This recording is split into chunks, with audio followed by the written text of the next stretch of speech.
Let me welcome you to the second conversation for this Sunday. By the way, the first, and I'm sure you see the flag in my hands. This is, of course, the 61st Independence Anniversary edition of this program. And my guest this afternoon is a gentleman you've met on this program before, deep in knowledge and competence, deep in knowledge of the economics, the economy, the finance, and fiscal performance, governance indeed. Professor Godwin Owoh. Prof, you're welcome to the conversation. Thank you very much. Prof, can I welcome you? This is the 61st anniversary. Thank you very much. I think this is the symbol of our nation. Exactly. The symbol of our identity in the Committee of Nations. Prof, I'm sure this morning, on Friday morning, you watched the president speak. And by his side was fluttering the national flag, standing in its dignity. And somehow, to me, the president tried to raise some hope. And that's what I want us to converse on. Okay. The president enumerated a number of achievements, steps taken by the federal government. Let me begin from the rail infrastructure. The president spoke about the Lagos-Kano, the Lagos-Ibadan, spoke about the Etakpe-Ajaokuta rail line. Of course, we know the Abuja-Kaduna that is working. The president also spoke about rehabilitation of dams, number of dams across the country, and said that more are being rehabilitated.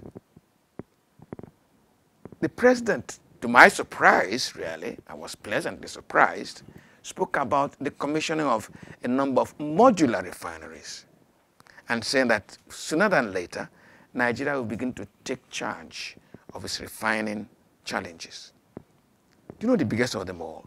The president said that the federal government was putting money together to launch Nigeria into taking charge of its pharmaceutical needs, and is going to allow our research eggheads to service our pharmaceutical needs locally. Prof, does this not warrant some measure of hope and high expectation? Well, it is, but then it's, to me, I did not see the president come out clearly in details, operationally, in terms of what can really make Nigeria move forward. You see, because in all this, there is that fundamental principle of time inconsistency in results. When you relate input, process, and output, you have the time inconsistency consequence. That is, time alone, the movement of time, means that you move from where you are to the next level. Ordinarily. That is why a child in 2019 may be in primary 1. By 2021, it's in primary 3. It's an improvement. So a lot of the issues we are seeing did not recognize that the fact that progression, movement from point A to B is a must. So when we're expecting a speech by an executive president, is different from expecting a speech from a ceremonial president. Remember, an independence message should be a compass of development, a compass for growth, where we are, where we want to be, and the resources we need to get there. So the president's statement was fairly reassuring in the sense that most people will say, oh, we've not had him speak for a long time, and now he has started speaking to us. But the cybernetics is not properly connecting because there's no serious feedback mechanism. Prof, let me touch it. I want to be specific, and I want to see whether we can locate where the challenge is. Let me take dams. Very simple. The president said that a number of dams have been rehabilitated, and more are still being rehabilitated. The purpose of that is to improve and increase our irrigation capacity and therefore our agricultural output. It is not within the responsibility of the president or in fact the federal government that having provided the dam infrastructure, it will then go to get the farmers to cultivate and utilize. Is it not responsibility of the state governments? Are we holding them accountable? Exactly. That is the point. You see, that is a reason why some of us worry at the major gap in that speech. There's no reference to any state-federal relations.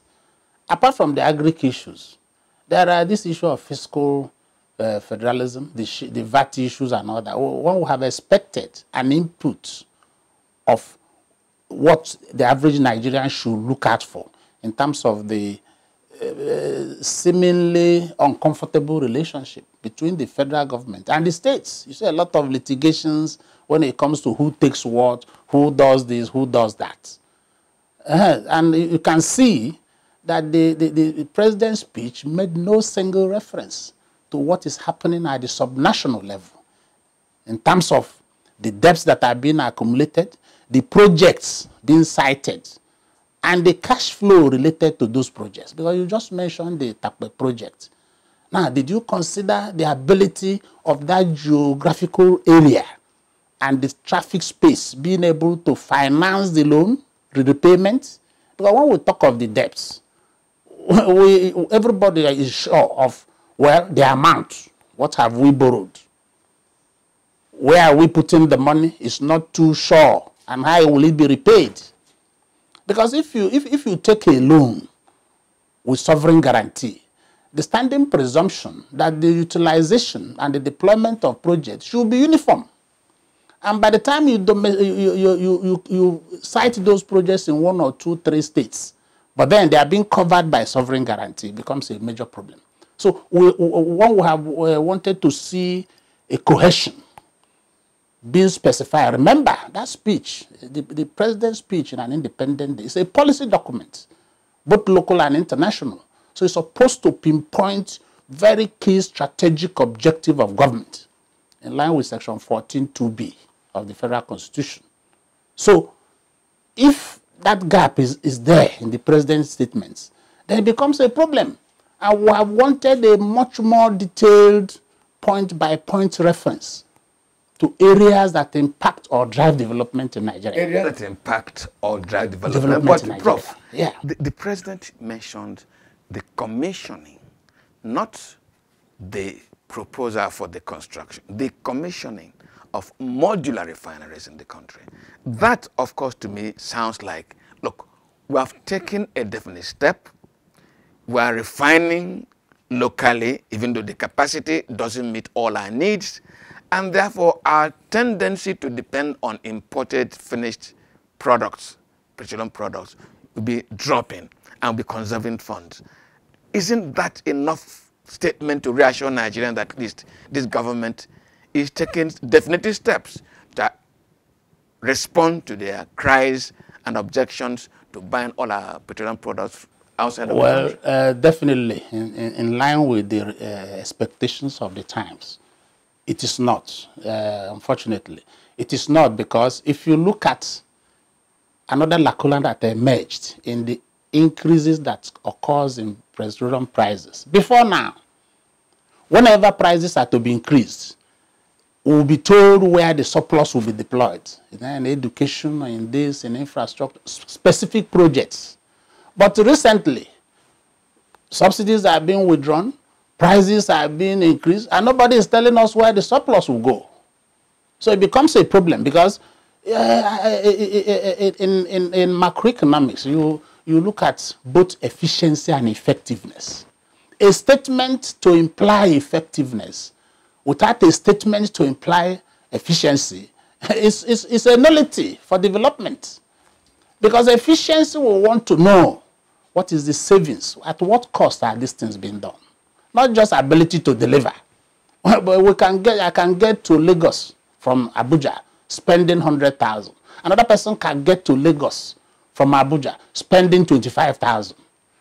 The second person is obviously more efficient, and both of us arrived in Lagos. So we're supposed to, after 60 years, this is the 61st year, supposed to have moved from the level of statement of intention to be effective to statement of efficiency. By today, we're supposed to be measuring costs. We're supposed to be measuring returns to every 1 naira put in projects, not just to show that a project has been cited. You may recall 30 years ago, precisely, China were begging. They were struggling like Nigeria. In fact, Nigeria was better off than China 30 years ago. But today, we are now collecting loans, begging, continuous begging. But the surprising thing there is that while the individuals, especially those in public sector, are getting rich geometrically, the country is getting poorer geometrically. Why is it so? Nigerian public servants, public sector officers, the pecuniary, the monetary and non-monetary attachment to offices is 5 times higher than those in China. But in terms of nationhood, it is the total reverse. So it simply tells us that we have abandoned the issue of efficiency, accountability. That statement did not, the president did not make any reference to any item that borders on corruption, which is a major issue today in Nigeria. Believe you me, if everybody drops every other strategy, every other program, and face the issue of corruption, every other thing will automatically pick up, organically. Prof, I still want us to go back to the railway, because you said there's a gap. The president has told us, maybe what you are saying, that the president would have said, yes, Itakpe, Ajokuta, blah, blah is running, Warri running, Kaduna, Lagos, Ibadan, Kano, Kaduna running, and therefore the cost of transporting tomatoes from Kano to Kaduna has dropped by so percentage. Yes, he may have said that, but I think it should be presumed that when transportation improves, and the president admitted it, that there was need for us to invest more in transportation. But are we leaving all this to the public sector? Must it be the government? We're asking the government to provide all the infrastructure. We're asking the government to pay very good salaries. We're asking the government to provide all the security. We're asking the government to improve education. In other words, the Nigerian population of all levels, even the money class, are being taught how to drink from the federal feeding bottle. When are we going to be taught to also contribute? Exactly. You know why everybody is requiring the government to do those things? It's because the government is holding 96% of the national resources. The government is not aggressively addressing production where there will be an organic growth within the economic agents that will now drive national development. In fact, the government itself gave that impression that it has to be providing everything and that every other thing should be flowing from it. Otherwise, the state governments appear too detached and too comfortable in their own zone, presenting the federal government at the center because of the issue of fiscal federalism. The center have not devolved enough powers, fiscal authority, and space to the state governments so that their citizens can now hold them accountable. That's the implication. For instance, by the time you establish basic economic indicators like GDP, you don't hear of GDP of the states making up the national GDP. Where is the national GDP assumed? Why is monetary policy assumed to be monetary policy conducted at the center by the central bank?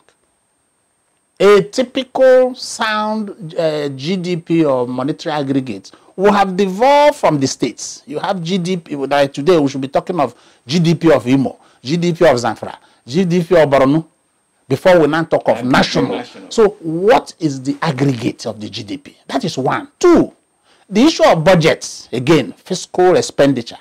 you will see that all the analysis I've been watching, it's only the federal budget. While the 36 states and FCT are excluded. And you are talking of a national budget. So the federal government, without knowing it, played itself to be the Nigeria, while it is just 1/37, which by 2.87 something percent cannot be 100%. That is the impression we are getting. Otherwise, you cannot be talking of security. You cannot be talking of youth employment. You cannot be talking of the quality of national public service when you're only considering the federal government civil servants. What of the other civil servants in other states? How are they operating? We cannot continue to just take one and assume it is equal to 37. That is where the problem is. Now, if we do proper disaggregate, then naturally responsibility will move to where it belongs. And the people will start looking at their state governor. Instead of looking at Aso Rock as somebody that has a problem with his health. Like you mentioned the issue of very elaborate account of the COVID experience in Nigeria. The COVID issue was not centralized in the FCT. It's an aggregate of what happened at state level, anchored by governors. Certain funds were given to them from various sources, both local and international. In fact, even from private sector. There's no clear account of those funds as we're talking. Some funds moved away from CBN to service that area. Nobody has known what had happened. But we know that a lot of corruption were related to COVID expenditure across the globe. In South Africa, in Madagascar, in Angola, you saw what happened, even in Kenya. And in fact, in Ghana. So Nigeria had no issue of COVID corruption. Okay, Prof, there's something that looks to me like a contradiction. In fact, this conversation, I wanted it to be all positive because there's need also to acknowledge what government had done right. But I have a worry. With all the information that was contained in the president's speech, the positive ones, raising hopes, yet more rail line, more modular refineries, dams, improvement in agriculture, money to all manners, all the sectors to improve. Pharmaceuticals were taking charge. Yet the life of the ordinary Nigerian seems not to be improving with all these things. In the first conversation we had, where we had people in the street enter this our studio to tell us, everybody seemed to be complaining. Why are these policies, these efforts by the federal government not yielding an improvement in the living standard of the ordinary Nigeria? Why? Exactly. You see, a good number of those policies are plastic concerns. And a lot of them are excusists. And a lot of them are apparently escapists also. That is just to show that something is working.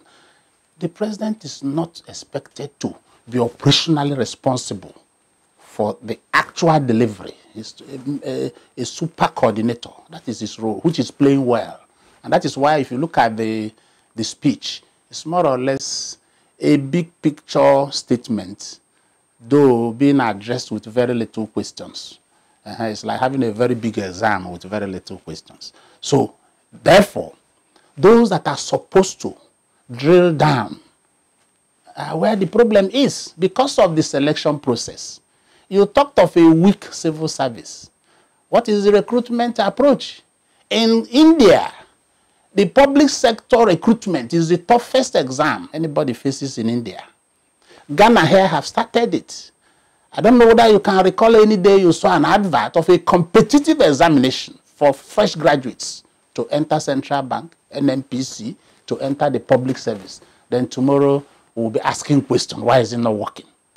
That's the problem. So you cannot plant banana and expect coconut. That's the problem operationally. So fine statements, wish lists, oh nice. Establishment-based presentations, very ideal, but they are different from reality. That is why the common man on the street is suffering. I mean, how can we be talking of end power as a trust and as a matter of in 2021. The president said that from 500 to 1 million. That is irrelevant. The 40,000 you are giving them, what can it buy today? What can it cannot even pay for a room's rent. It cannot even transport you from here to 3 states and come back. You cannot even use the 40,000 to go to somewhere like Niger State today, buy corn, come here and sell it and make some money. No movement. Everybody is in prison in wherever you are today because of insecurity. These issues is not, I mean, we needed to have moved far from plastic concerns. Nigerians are not, you don't make the use. Yesterday, I went into the market just to observe whether Nigerian youths are actually lazy. I was just observing. I saw vulcanizers, I saw those selling groundnut pepper. Very, very, very committed, very serious-minded. Women grinding pepper. Nigerians are hardworking all over the world. That empower approach cannot work. Set the right structure in place. A lot of families have borrowed money to train very brilliant engineers, very brilliant computer analysts. They have no job. A single job to one brilliant young man can take care effectively of 50 individuals. It has a multiplier effect, both monetary and psychological. That thing is missing. People have forgotten that the issue of employment is not just about having 10,000 in your pocket. No, there's the psychological component of it. There's the self-fulfilling component of it. There's the futuristic motivational component of it. There is the retooling component of it, where you feel, okay, today I'm a mechanic. I will end up being an engineer. As a mechanic, I can enroll in a university. That kind of progression. Then tomorrow the man sees an advert in London, and before you know it is in London, taking care of hundreds of people. That is what we are missing. So let the politicians not feel that they have anything special when they give somebody 10,000 and they will be dancing on the streets. It is their money. You should be grateful that you have so much for doing nothing. Then you don't come back to give me 10,000 and say you're empowering me. That word empowerment should please be raised from our space. Every Nigerian has the capacity to organically grow, get developed, and become big enough. And become big enough, Prof. Well, but last, because my producer says my time is up, Prof. Isn't there a reason really for us to celebrate this country at 61? After all. I'm sorry. I'm sorry to disappoint you in my answer. I don't think there is. But is there hope?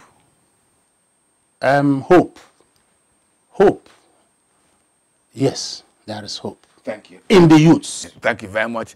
There is hope in the youths, and it's just providing them the right environment, and this country will explode and unleash its potentials. One of the materials I read on Friday morning said, at independence, Africa looked toward Nigeria.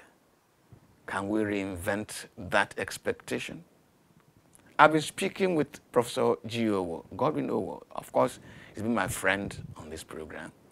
We just briefly looked at the president's speech, the positive dimensions of it, how it has also tried to raise some expectation, even though we have also looked at some of its fault lines. We hope that those watching will profit from it. Prof, thanks for coming to the conversation. Thank you very much.